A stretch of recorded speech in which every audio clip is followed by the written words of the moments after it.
Hi guys, welcome back to my channel. Today I am joined by a special guest, my dad. Now we are going to talk, because we are both musicians, very openly about some of the work that we have done on our mouth, our teeth, as well as our gums in order to make sure that we can make music for as long as possible in our lives, because it is an art, and that art is based on embouchure, and the embouchure is directly affected by anything that you are doing with your mouth. I'm going to be talking about my Invisalign procedure that I did for my mouth, and I believe you had gum grafts done. Yes. What are gum grafts? As you get older, your gums a lot of times recede, and it's the gum tissue that holds the teeth in. And when the gums recede far enough, your teeth fall out. So when you say gum grafts, this is an elective procedure that you did. Yes. And they're going to use tissue, correct me if I'm wrong, in order to secure the teeth so that the gums come further down the teeth in order to secure them. And you can do two things. You can either have it harvested from the roof of your own mouth, or you can use a cadaver. I used a cadaver because people say that it's still sore 6 months later. And Whoa. I didn't think that I could play trombone effectively and still have to worry about that hurting right there. It would probably change what I was doing. Well, it makes sense, because if there was pain there, then you're going to compensate for that pain. And I think especially for me, the first thing that comes to mind is articulations. And as you're articulating, the tongue hitting behind the two front teeth, that's definitely going to also hit at some point along the roof of the mouth. If that's sensitive, it would be more feeling. And as you have always said my whole life, the mouth is the largest exaggerator. And that's so important, because a lot of times people think, well, I can go get implants. And Do you mean implants like teeth implants? teeth implants. Okay, And like if you lose your teeth, they fall out, they insert the metal rod, and then they put a fake tooth over it. And the problem with that is not everybody has enough jawbone for them to do that. That's not a procedure that everybody can have. And so now if you don't have that amount of jawbone, now you're looking at getting false teeth.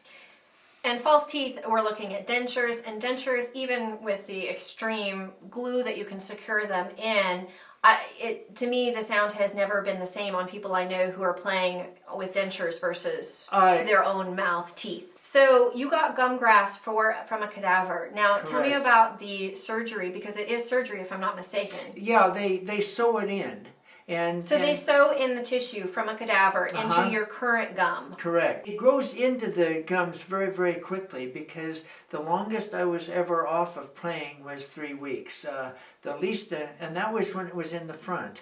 The least amount that I was ever off from the playing was 6 days, and that was more when it was in the back. So it sounds like you had a series of procedures then. I had 3 procedures. Now, so in the first procedure, I guess they took care of the back, and then more towards the middle, and then they did the front. Correct. And after each procedure, you had a break of time where you could not play because you were looking for the healing process, I'm sure swelling to go down, and then also the acceptance of the tissue.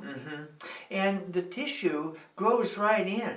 So you don't have a line where you can see old tissue to new tissue? No, only in x-rays. Really? Yeah. When they x-ray my teeth to see if I have any cavities when I go into the dentist, I can see where that buildup is. But as far as if you were to look at it right now with the naked eye, you couldn't tell. Wow. That's fascinating. Yeah. Okay, so on a scale of 1 to 10, what would you give the procedure that you had? Oh, a 10.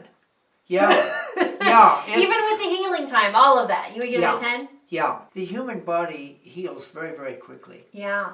Now, and I have to say, I'm sure that keeping up with them after, like, post-surgery, you probably dental floss a lot.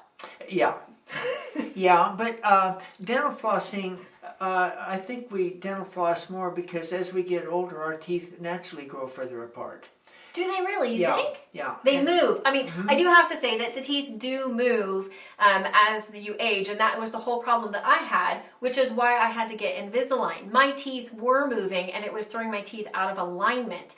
And as I had never had braces growing up, my teeth had been naturally straight enough that I did all right, but then as I have gotten older, my teeth were starting to move, and as they were moving, they were hitting.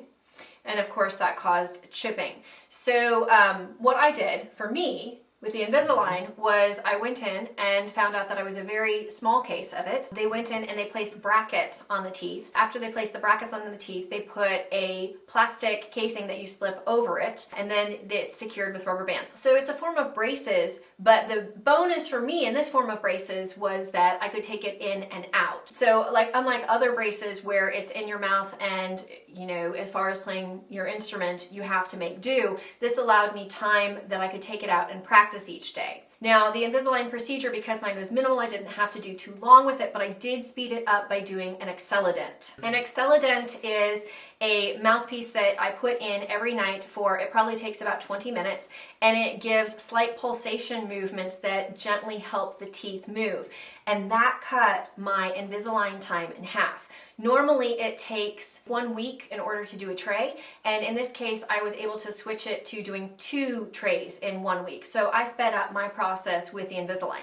I'm not completely done, but I am going in for the refinement, which is going to be the last little bit of movement. So they scan the teeth and get a 3D image of them and then decide what movement they want to do around those teeth. For me, this was important because as you were talking about fake teeth, anytime you're capping the teeth as well, I think it also can affect the embouchure. Big time. So the moral of the story, don't chew ice.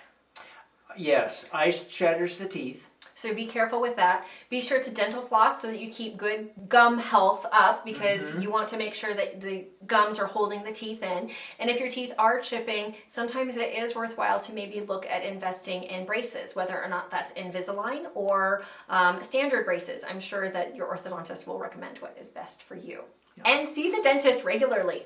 Okay guys, I hope you enjoyed this and you found it informational, as well as it gave you a different perspective on some of the key elements that are needed in the life of a professional musician and educator in order to play your instrument throughout a long and happy, healthy career. If you enjoyed it, be sure to give it a thumbs up. And I hope you will join us next time. We will see you then. Bye-bye.